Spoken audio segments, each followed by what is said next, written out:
creating our own minds. It's what's scary.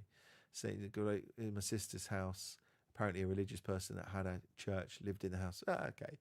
I mean, if you've seen it, you've seen it with your own eyes. I've had people come to me and say they've seen something like stuff like that. I'm skeptical of a lot of the stuff. I have to be a skeptic because a lot of the time we can't be encouraging that because this is not saying about anybody here. But when you talk about that sort of thing, you could be enabling someone who has mental health problems, and that's why we had to be really careful. That's why I wouldn't. There's certain things I could do when I was visiting someone, and there was some unexplained stuff that I went out to see when I as a priest.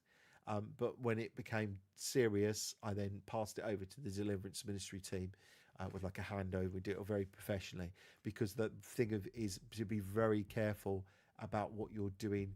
Things that people have happened to them, especially if it's something that's happened to their children, could be abuse. Something that's happened to them could be some kind of illness or disease, injuries or bruises and stuff like that.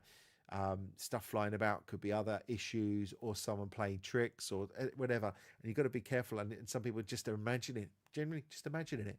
And because the mind can do ridiculously crazy things that you don't know, honestly. You can see stuff because it's all electrical impulses. All your brain tells you what you see. It interprets everything. So your brain can make you see anything it wants. So you have to be careful that you don't encourage it too much because people get a bit obsessive about it. So we don't do that. There we go.